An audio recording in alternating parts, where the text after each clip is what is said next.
अगर है आपके अंदर दिल और आपका ज़मीर जिंदा तो बताओ इतना कि कोई परेशानी हो तो हनुमान चालीसा पढ़ो। जय हनुमान ज्ञान गुण सागर, जय कपीसते हो लोक उजागर। कोई काम अच्छा करते हो तो शुरू करो उससे गायत्री मंत्र से, ओम भूर्भुवः स्वाहा तत्सवितुर्वरेण्यं भर्गो दिवस्य धीमहि धियो यो नः प्रचोदयात्, तो कुछ फायदा होगा। ये मंत्र पढ़कर बताओ। ये मंत्र तो आपको आते नहीं है, सिर्फ पर्चा बना लेते हो और कहते हो कि हमने चमत्कार कर दिया, हमने चमत्कार कर दिया। ये मेरा चैलेंज है आपको।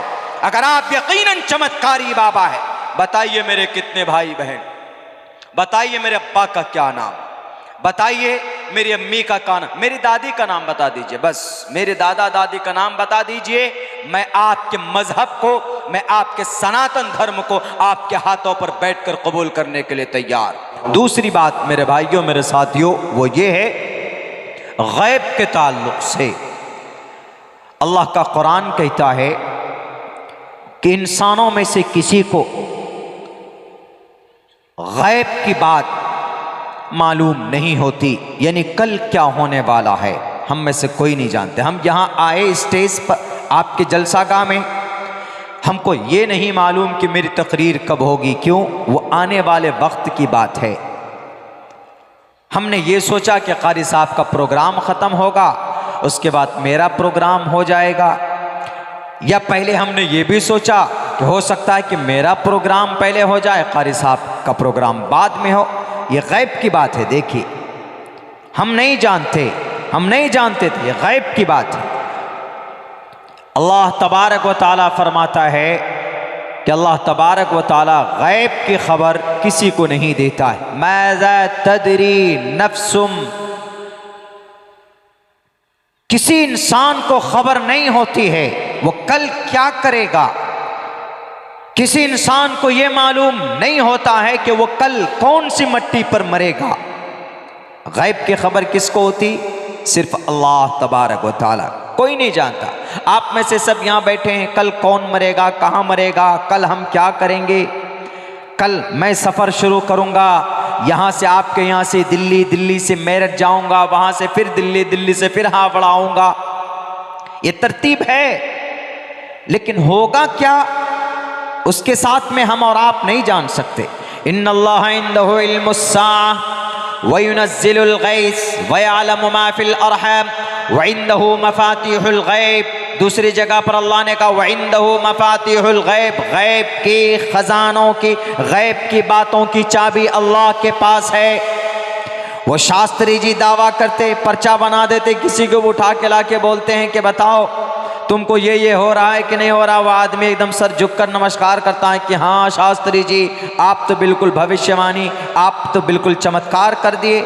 आपने मेरे चचा का नाम बता दिया, आपने मेरे भाई का नाम बता दिया, आपने मेरी बहन का नाम बता दिया, मेरे भाई ने नया घर बनाया वो भी बता दिया। पता चला कि वो ABP न्यूज़ का रिपोर्टर था और उसको फेसबुक के पे सब कुछ डाला हुआ था, और ये शास्त्री जी उनकी फेसबुक की ID खंगाल कर सारी बातें निकाल कर पहले रख लिए।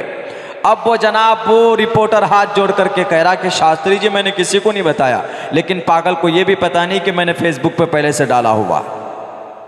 बताइए, गैब की खबर किसी को नहीं हो सकती। इन्नल्लाह इंदहु इल्मुस्साअह, कुछ चीजें हैं, एक उसूल है। अल्लाह ने कहा किसी को नहीं पता, और वो शास्त्री जी की किताब में है लिखी हुई ये बात कि ईश्वर को कोई नहीं जानता, उसको कोई समझ नहीं सकता। शास्त्री जी, बागेश्वर धाम के शास्त्री बाबा, पढ़िए आप अपनी ग्रंथ को, लिखा है न संद्रूषी तिष्ठति रूपमस्या न चक्षुषा पश्यते कश्चनैनम। परमात्मा वो शक्ति है, ईश्वर वो शक्ति है कि वो किसी के इहाते में, किसी के सोच में नहीं आ सकता।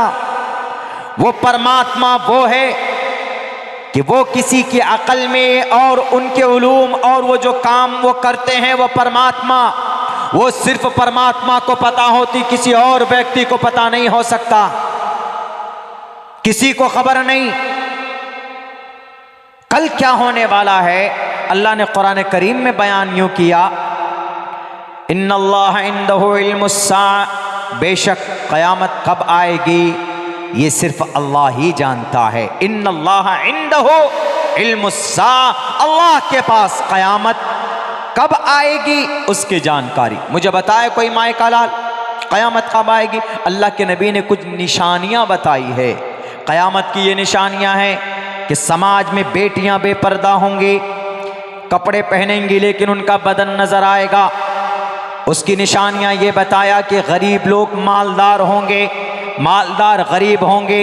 उसकी ये निशानियां होगी कि सड़कों पर जिना करने लगेंगे लोग, आज करते हैं। दिल्ली में चले जाइए एक से एक पार्क में, वहाँ पर पता चला कि किसी पार्क के किसी नीचे में, किसी टेबल, किसी दरख्त के नीचे में गर्लफ्रेंड को लिए पड़े हैं, जिना है सड़क पर। चले जाइए गोवा के अंदर उनके बीच पे ये सब गंदगियां होती हैं, जिना के वारदात होते हैं। सड़कों में, बसों में, ट्रेन में सैकड़ों वाकयात पेश आते हैं। लोग करते हैं जिना, जिना का बाजार गर्म होगा, शराब धड़ल्ले से पी जाएगी, सूद लोग फख्र के तौर पर खाएंगे। आज इंटरेस्ट समझकर सूद खाते हैं। ये सारी निशानियां हैं क़यामत की। और बड़ी निशानियां में से एक बड़ी निशानी ये भी है, अल्लाह के नबी अलैहिस्सलाम ने फरमाया हत्ता इज़ा फुतिहत याजूज व माजूज व हुम मिन कुल्लि हदबिन यंसिलून, और दज्जाल भी आएगा, याजूज माजूज भी आएंगे। वो इंसानों को खाएंगे, इंसानों को एक दूसरे के ऊपर चढ़ बैठेंगे। याजूज माजूज का मुकाबला कोई नहीं कर पाएगा। एक बीमारी आएगी, वो मरेंगे और फिर सैलाब के जरिए से उनका सफाया होगा। और दज्जाल आएगा, उसकी ताकत का मुकाबला कोई नहीं कर पाएगा, इसलिए कि उसके हाथ में सूरज को रोकने की ताकत होगी।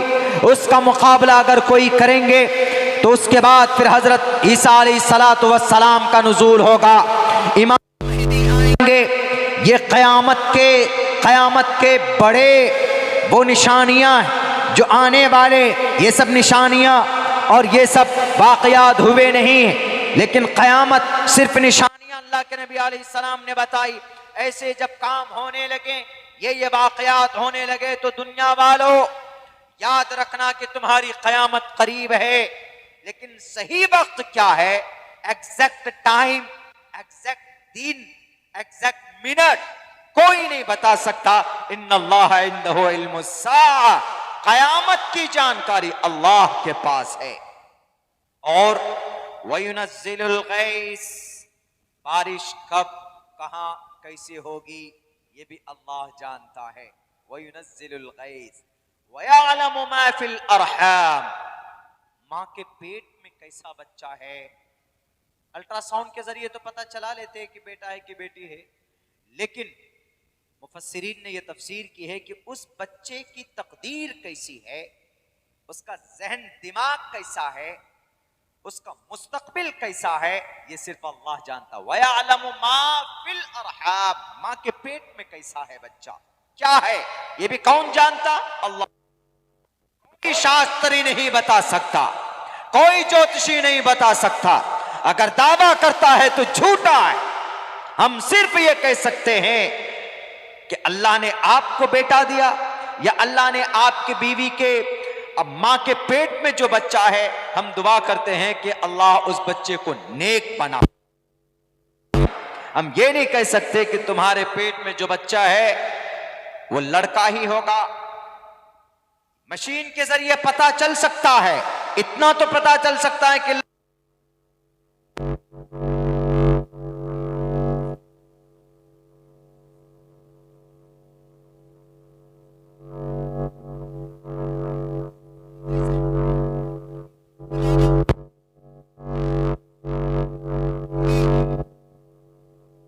प्राइम मिनिस्टर बनेगा, ये बच्चा आगे चलकर क्या देश का राष्ट्रपति बनेगा, कोई बता सकता? कोई नहीं बता सकता, कोई नहीं बता सकता।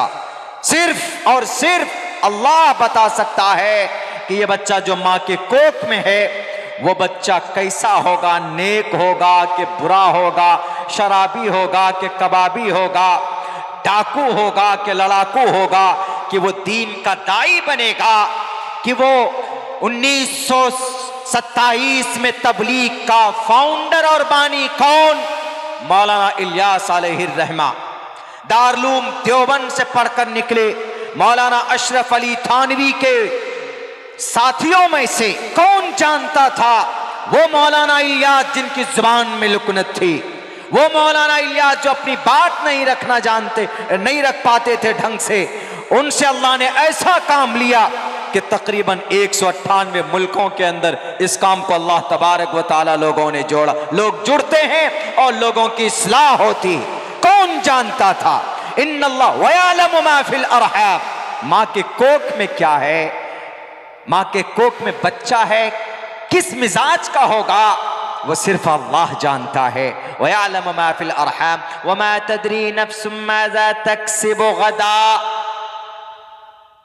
कल इंसान क्या करेगा नहीं जानता, कल किसके साथ क्या हादसा होगा नहीं जानता। कोई जानता है? अगर कोई जानता तो बताइए। ये अभी नेपाल में प्लेन हादसा हुआ, हवाई जहाज जिसमें तकरीबन 70-74 आदमी थे, कहा जाता कि सब के सब जलकर राख हो गए, मर गए, कोई नहीं बचा उसमें से। अगर कोई जानता, बड़े बड़े साइंटिस्ट होते हैं, बड़े बड़े वैज्ञानिक लोग होते हैं, कहां पर? एयरपोर्ट में। वो सारा सिस्टम को कैलकुलेट करते हैं। यहां तक कि हमारे जो मोबाइल टावर है, ये मोबाइल टावर और घड़ी के टावर, इन सब के ऊपर भी एक टावर कनेक्ट होती एरोप्लेन की, उनके भी वैज्ञानिक लोग हैं। उसके बावजूद भी उन्हें नहीं पता कि भाई ये प्लेन कुछ देर में चलने के बाद क्रैश होगी और ये सब के सब लोग मर जाएंगे, ये फ्लाइट में जितने भी लोग हैं खत्म हो जाएंगे। तो फौरन उनको बचा लिया जाता। लैंड होने से सिर्फ 10 सेकंड पहले, एयरपोर्ट से 10 सेकंड पहले वो खाई गड़े के अंदर, वो नदी के अंदर वो हवाई जहाज जाकर गिरता है। तकरीबन 70-74 लोग लुक़्मा अजल। एक लड़का तो इतना करीब प्लेन आ गया था नीचे, यानी एयरपोर्ट के, कि फेसबुक लाइव चालू कर दिया उसने कि देखो अब हम लैंड कर रहे हैं। लेकिन मेरे ख्याल से 2, 5 या 6 सेकंड का वीडियो उसने बनाया ही था कि प्लेन क्रैश कर गया, सब के सब जलकर राख हो गए। बताओ शास्त्री जी, आपको नहीं बताया? आपके वो डुप्लीकेट खुदाओं ने, आपके आमिल ने, मक्कार आमिल ने, जिनको आपने बनाया हुआ, नहीं बताया कि शास्त्री जी नेपाल तो पड़ोसी मुल्क है, 70 लोग मरने वाले हैं, प्लेन क्रैश होने वाला है, आपको तो पता चलना चाहिए। लेकिन नहीं, आपका दावा गलत है, आपका दावा गलत है। रब का फरमान सही है। नहीं जानता। वमा तदरी नफ्सुम माज़ा तक्सिबु गदा। कल क्या करने वाला, क्या होने वाला, अल्लाह के अलावा कोई माए कलाल नहीं बता सकता। और ये मीडिया वाले बेईमान, बेजमीर, जमीर फरोश, उनके सामने जाकर नतमस्तक होकर कहते, शास्त्री जी आप तो महान। शास्त्री जी को बताओ श्रीमद् भगवत गीता का वो श्लोक जिसमें कहा गया है कि ईश्वर के विधि को कोई नहीं जान सकता, ईश्वर की सीक्रेट बातों को। न संद्रूषी तिष्ठति रूपमस्या न चक्षुषा पश्यते। न चक्षुषा, निगाहों से देख नहीं सकते। पश्यते कश्चनैनम। न संद्रूषी तिष्ठति रूपमस्या न चक्षुषा न पश्यते कश्चनैनम। बताओ अपने शास्त्री जी को। और धीरेन्द्र शास्त्री साहेब, आप लोगों को बेवकूफ बनाकर मीडिया वाले इज्जत से सवाल करते हैं। आपसे कभी किसी ने सवाल नहीं पूछा होगा, आप दिमाग को कैसे पढ़ लेते हैं, आप कैसे ये चमत्कार करते हैं, आप भाई के बारे में कैसे बता देते हैं। अरे उनके अतीत को जाकर के देखो, उनके पसे पुष्ट जाकर के देखो, वो सारा स्क्रिप्टेड होता है, सारा लिखा लिखाया होता है, सारे प्लान्ड होता है। एक लड़की ने आकर के कहा ये ट्रिक है, माइंड रीड करना, ये ट्रिक है, एक स्टडी है, एक हुनर है, एक जादू है, ये कोई चमत्कार नहीं है। मेहनत करके विज्ञान है, उस कला को सीखा जा सकता है। लेकिन उस कला का इस्तेमाल करके लोगों को बेवकूफ़ बनाना। लेकिन मेरे भाइयों, गुस्सा इस बात पे हमें आता है और आपको भी आएगा जब उससे किसी ने कहा कि शास्त्री जी ये बताइए, अच्छा एक बात ये बताइए कि राम लल्ला का तो बन गया मंदिर, राम मंदिर, अब यहाँ पर कृष्ण जी का कब बनेगा, बांके बिहारी का मथुरा में कब बनेगा? तो पता उनका बयान क्या था? उनका बयान ये था कि हम, सुनो, सुभाष चंद्र बोस ने कहा था कि तुम हमें खून दो, हम तुमको देश की आज़ादी देंगे। लेकिन वो शास्त्री जी कहते हैं, वो शास्त्री जी जो गैर मौजू बात कहते हैं, उन्होंने क्या कहा कि लोगों, तुम हमारा साथ दो, हम तुमको हिंदू राष्ट्र देंगे, ये कहा। मीडिया वाले आज तक कुछ नहीं बोले। वाह, बहुत अच्छी बात कही। आज तक वाले, एनडीटीवी वाले भी, अब इंडिया टीवी वाले भी, एबीपी वाले भी, कि तुम हमारा साथ दो, हम तुमको हिंदू राष्ट्र देंगे। हम ये कहते हैं कि तुम हमारा साथ दो, हम इस देश को जन्नत बनाएंगे, ये बोलना था आपको।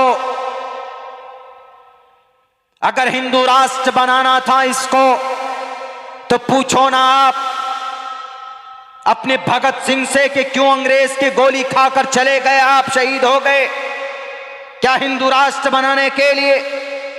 पूछो आप मौलाना अबुल कलाम आजाद से, क्या हिंदू राष्ट्र बनाने के लिए देश का संविधान बना था? शास्त्री जी, आपके बातों से वैद के श्लोक अच्छे लगते हैं। आप जब वैद पढ़ते हैं, आप जब मनुस्मृति पढ़ते हैं, रामायण पढ़ के लोगों को समझाएंगे, वो अच्छा लगेगा। ये देश को बांटने की, देश को तोड़ने की बात मत करो और अंधविश्वासी वाली बात मत करो। अगर है आप में दम, बताओ मेरे फ्यूचर में क्या लिखा है। मैं आपसे सवाल करता हूं और मैं कहता हूं आपको दो टोक लफ्जों में, you are not able to give me my question answer. आप मेरे सवाल का जवाब नहीं दे सकते। क्यों? आपका श्रीमद् भगवत गीता साफ लफ्जों में कहता है कि ईश्वर की बहुत सारी बातें वो है जो गैब की बातें ईश्वर ही जानता है, कोई किसी को नहीं बता सकता है। न संदृशी तिष्ठति रूपमस्या न चक्षुषा न पश्यते कश्चनैनम। ईश्वर किसी की दिमाग में, किसी की आंख में, उनकी बताए बगैर, उनके शास्त्र के बगैर कोई इंसान किसी को नहीं बता सकता है कि मुस्तकबिल में क्या होने वाला, आगे क्या होने वाला। साफ साफ लफ्जों में मना किया गया है। शास्त्री साहब पढ़िए आप अपने ग्रंथ को, उसके बाद आप अपने मंच पे बैठिएगा और लोगों को बेवकूफ़ बनाइएगा और हिंदू राष्ट्र या मुस्लिम राष्ट्र की बात कीजिएगा। बेहतर होगा कि इस देश को अमन और शांति के साथ रहने दो, लड़ने लड़ाने की बात मत करो और अपने ग्रंथ को पढ़कर लोगों को समझाओ। क्या लोगों, बेटी की इज्जत की बात करनी है, पढ़ो मंत्र के अंदर, जिसके अंदर कहा गया यत्र नार्यस्तु पूजन्ते रमन्ते तत्र देवता तत्र तास्तु न पूजन्ते न रमन्ते न तत्र देवता। आप तो शास्त्री जी हैं, ये मंत्र पढ़कर बताओ ना समाज की बेटियों को, ताकि श्रद्धा जैसा कोई मामला सामने ना आए।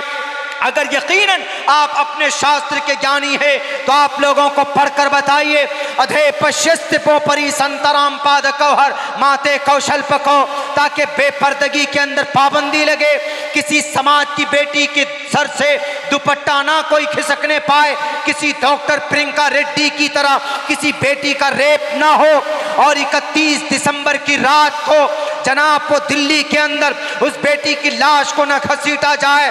ये मंत्र पढ़कर लोगों के बीच में बताओ। कई लोगों, इस समाज की बेटियों, तुम्हारे घर में रहना सेफ है, तुम्हारे लिए सड़कों पर फिरना सेफ नहीं है, ये बात करो, ये श्लोक पढ़कर बताओ।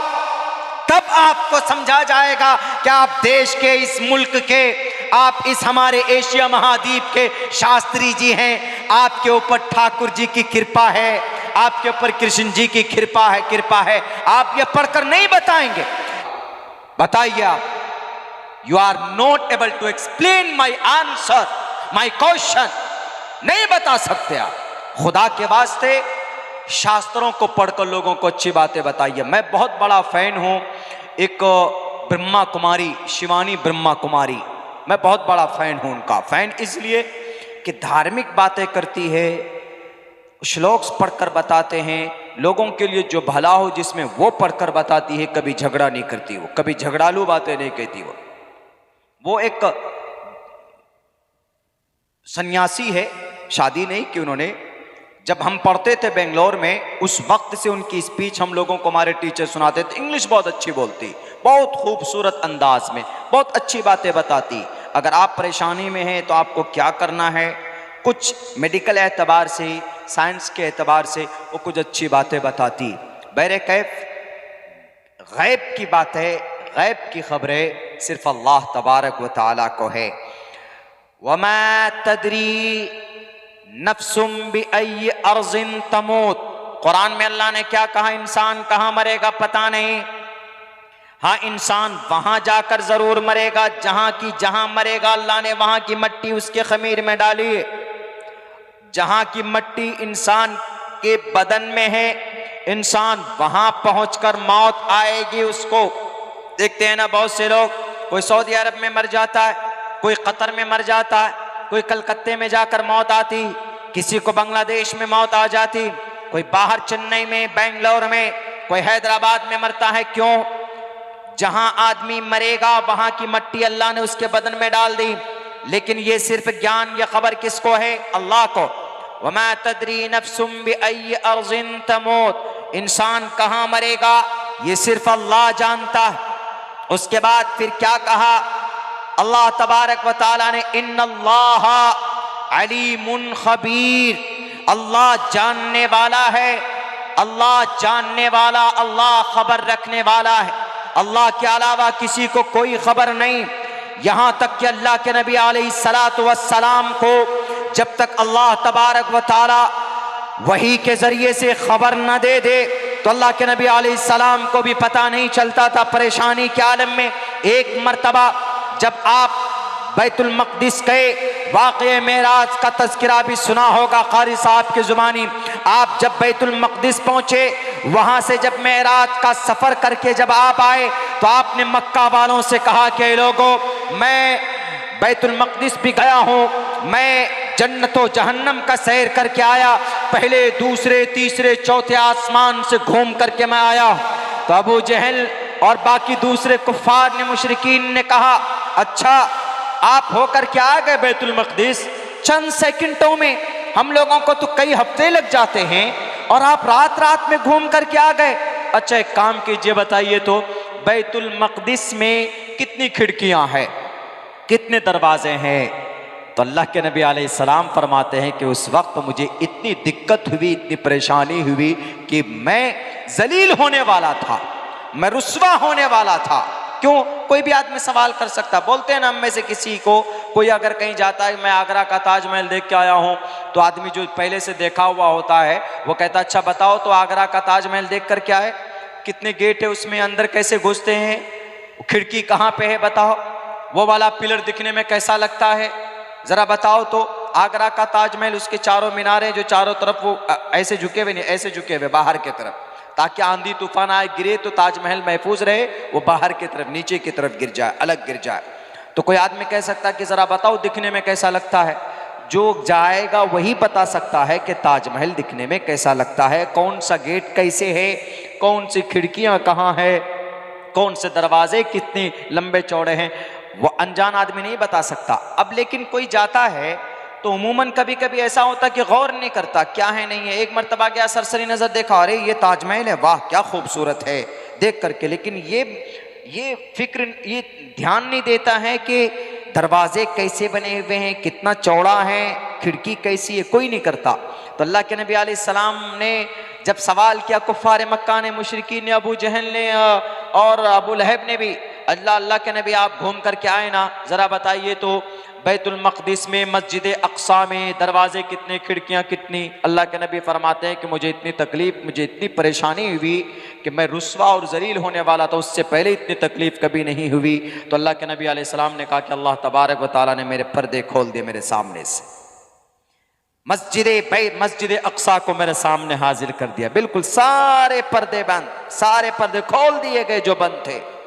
मैंने देख करके बताया, इतनी खिड़कियां हैं, इतने दरवाजे हैं, ये देखिए गैब है, नजरों से ओझल है, लेकिन अल्लाह के नबी अलैहिस्सलाम को अल्लाह के जरिए से बहस बतौर वही के जरिए से सामने लाकर खड़ा कर दिया कि वह एक मौजज़ा था, वह एक करिश्मा था रब का, वह एक मिरेकल था अल्लाह का, सामने लाकर रख दिया गया। वरना अल्लाह के नबी अलैहिस्सलातु वस्सलाम जानते तो अल्लाह के नबी अलैहिस्सलाम कहते कोई बात नहीं, मुझे कोई दिक्कत नहीं, मैं तुमको बताता हूं। इससे साफ पता चलता है कि गैब की खबर अल्लाह को है और अल्लाह तबारक व तआला अपने रसूल और नबी में से जिसको चाहें उसको गैब की खबरें बता देते हैं। अल्लाह के बताने के बाद किसी को खबर होती, लेकिन सिर्फ नबी और रसूल में से, हम और आप में से किसी को नहीं। हम और आप में से अगर कोई अल्लाह का वली बनेगा तो अपनी इबादत की वजह से, अपनी रियाजत की वजह से अल्लाह तबारक व तआला कुछ चीज़ें उनको इन्फॉर्म कर देता है, जिसको हम लोग कश्फ बोलते हैं। इल्हाम हो जाता, कश्फ हो जाता है, उस चीज़ की हकीकत को अल्लाह तबारक व तआला उसके सामने खोल देता है। वरना इस धरती के ऊपर क़यामत कब आने वाली अल्लाह के अलावा किसी को पता नहीं। बादल कब बरसेगा अल्लाह के अलावा किसी को खबर नहीं। माँ के पेट में क्या है अल्लाह के अलावा किसी को खबर नहीं। यानी उस बच्चे की तकदीर कैसी है, वो बच्चा नेक है, वो बच्चा बुरा है, कोई नहीं जानता। उसके बाद फिर इंसान कल होकर क्या करेगा, क्या कमाएगा, कहाँ जाएगा, कौन सी हरकत करेगा, अल्लाह के अलावा कोई नहीं जानता। और इंसान मरेगा कहाँ पर, यह भी अल्लाह तबारक व तआला के अलावा कोई नहीं जानता। अगर वो कहते हैं कि मैं भविष्यवाणी, मैं चमत्कार करता हूँ, मुझे वाणी होता है, तो खुदा के वास्ते मैं दरखास्त करूँगा कि उनको पीएम की कुर्सी पर बैठाया जाए, ताकि आने वाले 100 साल की सारी गैब की बातें उनको पता चले कि इस देश में कब कोरोना आएगा। 1 साल पहले ही बता दे कि लोगों कोरोना आने वाला है, चाइना से टिकट बना चुका है। वो पिछले मर्तबा सफ़र हुआ था सन 2020 में मार्च में, अब दोबारा आने वाला है। टिकट कंफर्म हो गया उसका राजधानी से या फ्लाइट से, ताकि शास्त्री जी को पता चले। शास्त्री जी फौरन ऑक्सीजन का भी इंतज़ाम कर लें और फौरन जनाब वेंटिलेटर का भी इंतज़ाम कर लें, ताकि कोई कोविड से ना मरे। यही बेहतर होगा ना कि जो मुस्तकबिल की बातों की खबर रखता हो उसको कुर्सी गद्दी पर, कुर्सी इख्तिदार पर बैठना चाहिए। कौन सा बम किधर से आ रहा है, कम से कम शास्त्री जी को पता तो चलेगा कि चाइना कब हमला करने वाला है। उनको पता चलेगा, वो लोगों को बताएंगे कि लोगों इस मुल्क में चाइना फना तरफ से बम फेंकेगा, इसलिए वहां के लोगों को खाली कर दो। लेकिन नहीं जनाब, नहीं, ये लोगों को बेवकूफ़ बनाने की एक ट्रिक है। और पता है क्या लिखा है अपने बारे में उन्होंने? कल एक एप्लीकेशन लिखा है, दरखास्त ये लिखा है, पुलिस वाले भाई साहब, मेरी जान की रक्षा के लिए मैं ये पिटीशन दे रहा हूँ। क्यों जी? मेरी जान को अज्ञात लोगों से खतरा है। अज्ञात मतलब ऐसे आदमी जिनको नहीं जानते। फिर आप कैसे चमत्कारी बाबा हैं? आप तो खुद अपनी जान की रक्षा नहीं कर पा रहे। आप तो बोले थे जनाब कि नहीं, हम जान की रक्षा करेंगे अपनी, ये हमको गैब की बातें पता चल जाती है, तो आपको मारने वाला कौन, आपको वो भी पता चलना चाहिए ना। इसका मतलब झूठी बातें। बहरकैफ ये बात वो है जो कुरान की नज़र में भी कहीं से कहीं तक जायज़ नहीं है और शास्त्र के नज़र में भी इसकी कोई हकीकत और कोई अहमियत नहीं है। मैंने कुरान की आयत भी पढ़कर आपके सामने पेश की है और हमारे शास्त्री जी के शास्त्र पढ़कर भी मैंने बताया है। न संद्रूषी तिष्ठति रूपमस्या न चक्षुषा पश्यते कश्चनेनम, कि परमात्मा के अलावा कोई गैब की खबर को नहीं जानता। इसी को अल्लाह का कुरान कहता है, ला तुद्रिकुल अबसार वहुव युद्रिकुल अबसार वहुवल लतीफुल खबीर। गिरे बांध लीजिएगा शास्त्री साहब, अगर आपको मुस्तकबिल की सारी बातें अगर पता चल जाती है तो पहले आप अपने आपको जो मार रहा है, फोन कॉल कर रहा है, आपको उसी का पता नहीं है, पहले उसका पता लगा लो, तब दुनिया वालों को बेवकूफ बनाइयो। अजीब ढोंग है हमारे सनातन धर्मी भाई, कहां आपकी अकल चली गई? 1-2 ट्रिक क्या दिखाएं आपको जय हो उन्हीं को भगवान मानने लगते हैं। भगवान के करीब होना चाहते हो तो ईश्वर का, एक ईश्वर का नाम लेकर जप करो, ईश्वर के करीब हो जाओगे। के हेतु ब्रह्म गतिस्तांति सत्संगतिर्दान विचारतो शाह, करो जब करीब हो जाओगे। अल्लाह के नबी अलैहिस्सलातु वस्सलाम अल्लाह के करीब हुए इबादत करके। सहाबाए किराम अल्लाह के हुक्म को मानकर सहाबाए किराम का खिताब मिला। हमारा कुरान कहता है साफ साफ लफ्जों में, मेरे भाइयों, हमारे पास जो अल्लाह ने कुरान दिया हुआ। तीसरी बात का तज़किरा करता हूँ, 2 बात पूरी हो गई, तीसरी बात पूरी करके मैं अपनी बात जो कि ख़त्म करूँगा। कुरान, अभी बच्चे के सर पे दस्तार बांधी गई। ये दुनिया की वो वाहिद किताब है, एक अकेली किताब है जिसके पढ़ने पर सवाब है। बाकी किसी किताब को पढ़ने पर सवाब नहीं है। मैंने अभी आपके सामने कुरान की भी आयत पढ़ी मैंने, इन्नल्लाह इंदहु इल्मुस्सा, 21वें पारे में, इन्नल्लाह इंदहु इल्मुस्सा व युनज़्ज़िलुल गैस व यअलमु मा फिल अरहाम मा तदरी नफ्सुम माज़ा तक्सिबु गदा मा तदरी नफ्सुम बिअय्यि अर्ज़िन तमूत। ये कुरान करीम की आयत है। मैं पढ़ूंगा तो मुझे एक एक हर्फ पर रब नेकी देगा, एक एक हर्फ पर। अल्हम्दुलिल्लाहि रब्बिल आलमीन, हमको नेकियां मिल गई, हर हर हर्फ पर नेकियां मिली। अलिफ लाम मीम ज़ालिकल किताबु ला रैब फीह हुदल लिल मुत्तक़ीन अल्लज़ीना युमिनूना बिल गैबि व युक़ीमूनस सलाता व मिम्मा रज़क़नाहुम युनफ़िक़ून। हमको नेकी मिल गई। यहीं पर हम अगर पढ़ते हैं श्रीमद् भगवद गीता, न संदृशी स्थितिरुपमस्सया न चक्षुषा पश्यते कश्चनैनम् अविक्तम विक्ति मापन्यम मन्यन्ति माम बुद्धमः परम्भाव मजानन्तो ममावियमानुत्तमम्। ओम सहनाववतु सहनो भुनक्तु सहवीर्यं कर्मामहे।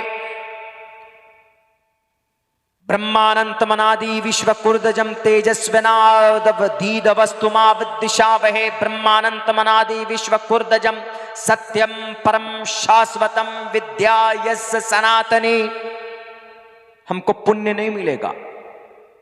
खुद हिंदू भाइयों के अकीदे के मुताबिक अगर हिंदू भाई हनुमान चालीसा पढ़ते हैं, गायत्री मंत्र पढ़ते हैं, तो उनको पढ़ने के बाद जिस मकसद के लिए पढ़ेंगे वो उनका मकसद पूरा हो सकता है उनके अकीदे के मुताबिक। मिसाल के तौर पर किसी इंसान को जिन्नात चढ़ ले, यानी किसी इंसान को भूत आ गया, देहाती लफ्जों में किसी को असर हो गया, बोलते हैं ना कि इस पे जिन्नात सवार है, जिन्नात परेशान किए हुए हैं, या किसी इंसान को कोई तकलीफ है, तो हमारा क्या अकीदा है कि भाई मौलाना साहब के पास लेके चलो।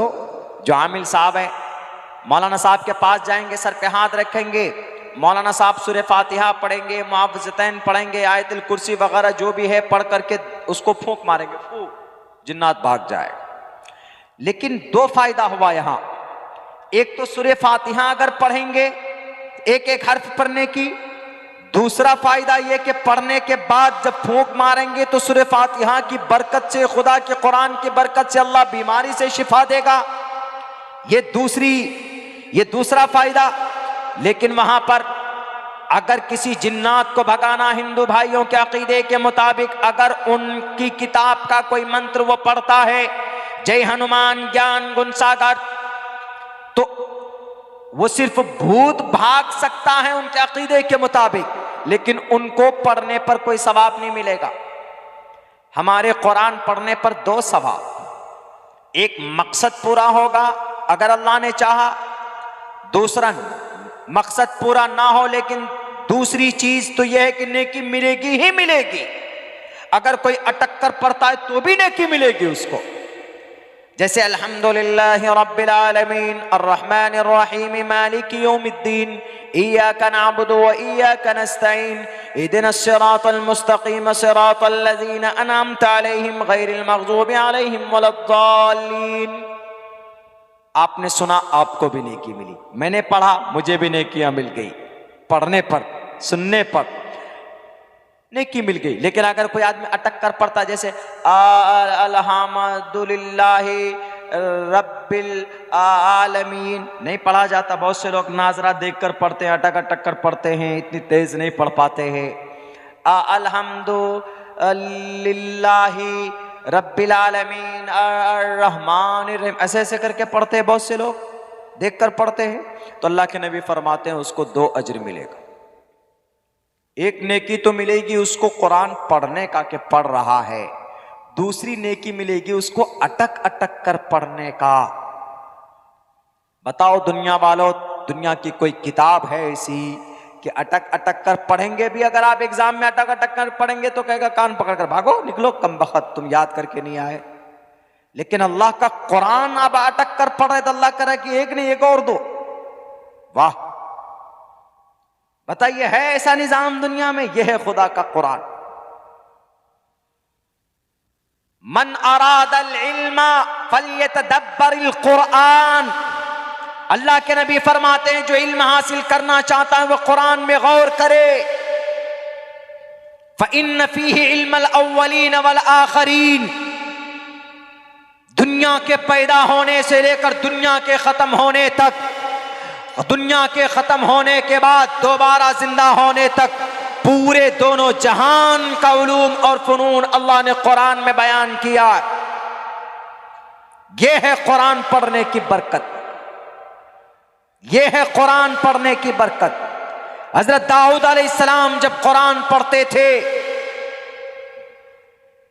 जानवर भी गौर से सुनते, परिंदे रुक जाते।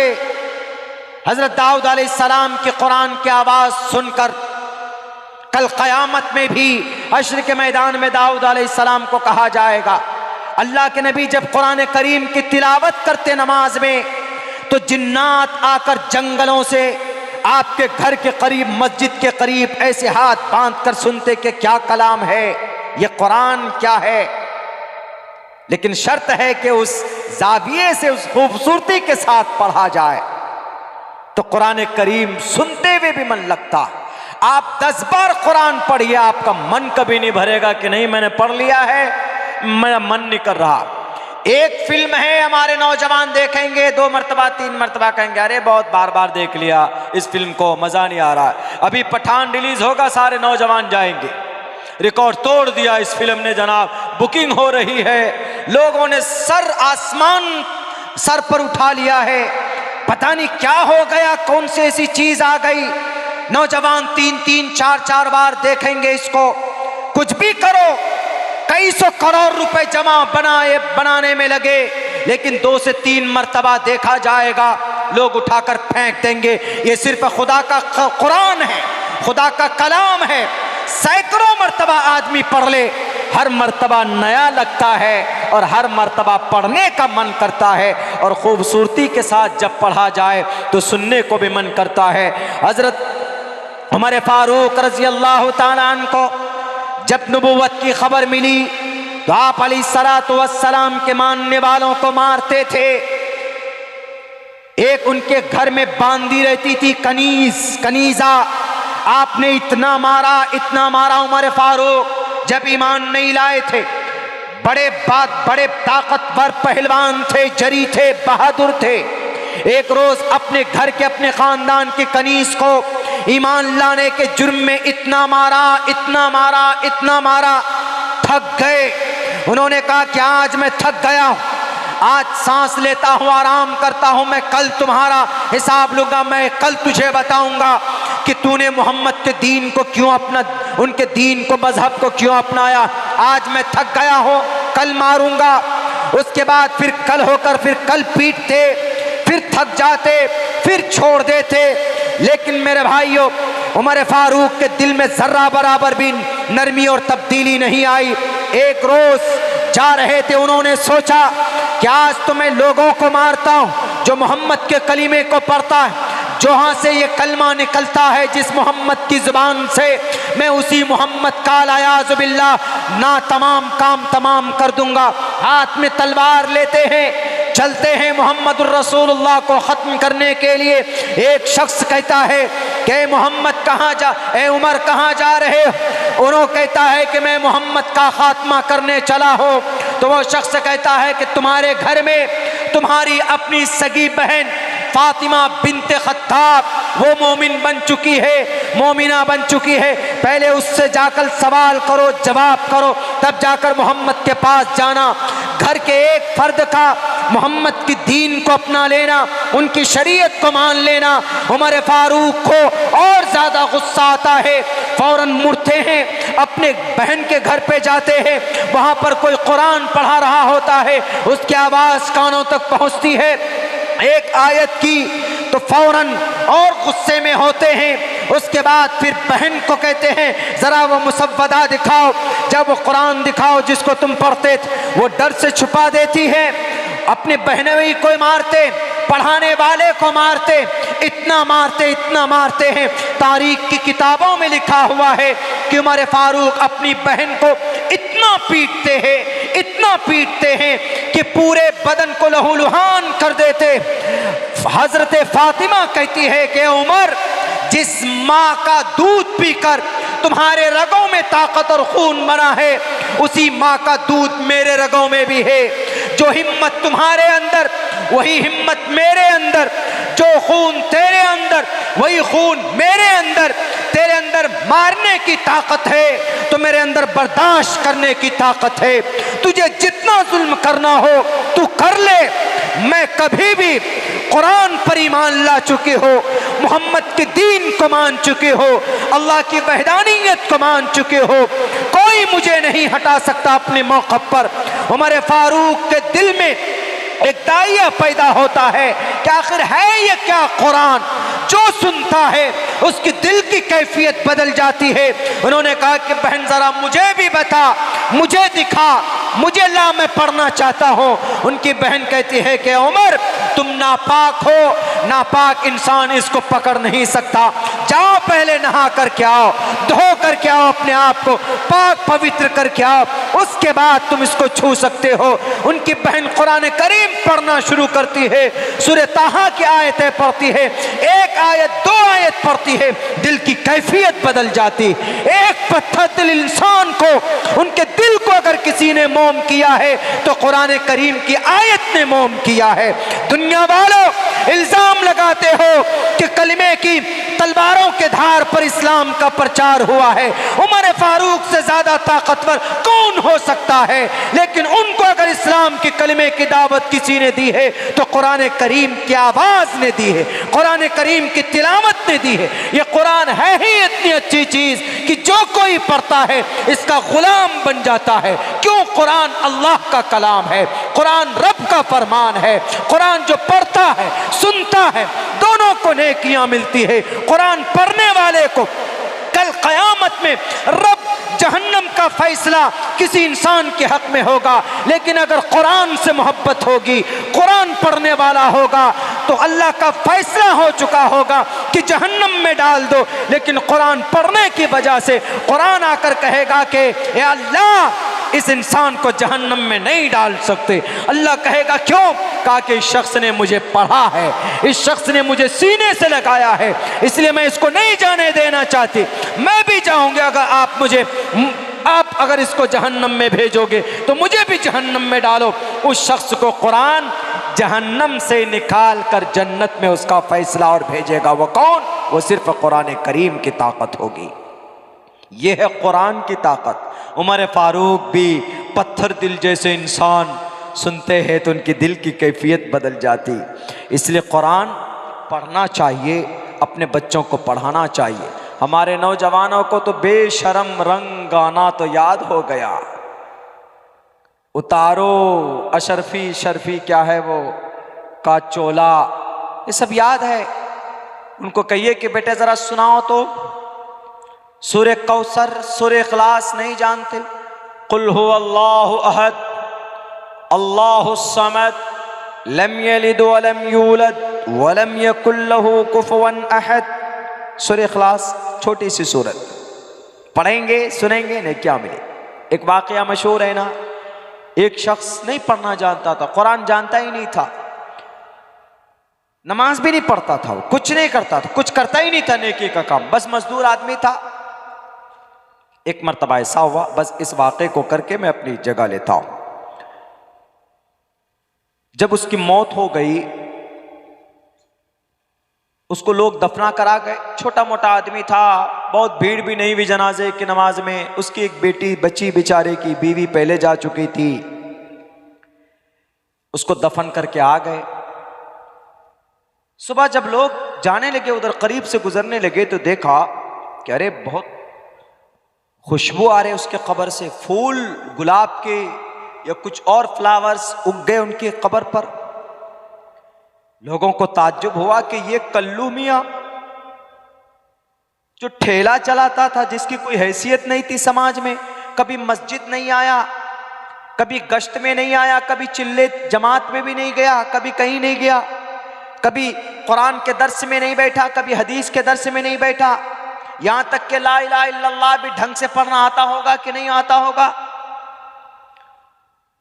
उसकी कब्र से खुशबू आ रही है। जब इस तरह की खबरें पहुंचती हैं ना कि अरे वो कल्लू की कब्र से खुशबू आ रही है, देखो उसके गुलाब के फूल निकल आए, सारे लोग दौड़ के जाएंगे कि ऐसा क्या हुआ भाई, क्या नाटक है। सब लोग गए, देखा वाकईतन माजरा कुछ और है। कब्र के करीब पहुंचते तो खुशबू महसूस होती लोगों को, फूल बिखरे पड़े हैं, गुलाब के पेड़ उगाए। एक दिन के अंदर अंदर चमत्कार, धीरेन शास्त्री वाला चमत्कार नहीं, बागेश्वर धाम वाले बाबा की चमत्कार नहीं, रियल चमत्कार। लोगों ने ताज्जुब हुआ, आकर के पूछा कि भाई इनके रिश्तेदार से पूछा था तो रिश्तेदार कोई थे ही नहीं उनके। उनकी बेटी से आके कहा कि बेटी ये बताओ कि तुम्हारे अब्बा ऐसा ऐसा मामला है। कहा कि अब्बा तो कुछ करते नहीं थे, नमाज भी नहीं आती थी उनको। का कोई अमल तो होगा ऐसा जिसकी वजह से ये सूरत हाल है। उन्होंने कहा कि हाँ, डेली एक काम करते थे वो सुबह। कहा क्या करते थे? कहा मेरे घर में कुरान है, आज भी रखा हुआ है। उस कुरान को बहुत कपड़े में लपेट कर, जिसको बस्ता बोलते हैं, उसमें लपेट करके गिलाफ में उसको रखते थे डेली, और खोल कर जाते थे, मुंह हाथ धो के, पैर वैर धो करके आ करके खोल करके लेके घर पे बैठ जाते थे अंदर। बस सिर्फ उंगली से ऐसे ऐसे लाइन पकड़ते थे, ऐसे ऐसे ये बोलते थे, ये मेरे रब का कलाम, ये मेरे रब का कलाम, और कुछ नहीं, ये मेरे अल्लाह का कलाम, ये मेरे रब का कलाम, ये मेरे रब का कलाम, बस यही। और पढ़ना ही नहीं जानता था वो। हम तो बार बार कहते थे कि अब्बा क्या मजाक कर रहे हो, ऊपर वाला आपको डंडा भी मारेगा, खामखा आप कुरान पढ़ नहीं रहे, मेरे रब का कलाम, ये मेरे रब का कलाम। कोई बात है, वो अरबी में आप हिंदी में बोल रहे हैं।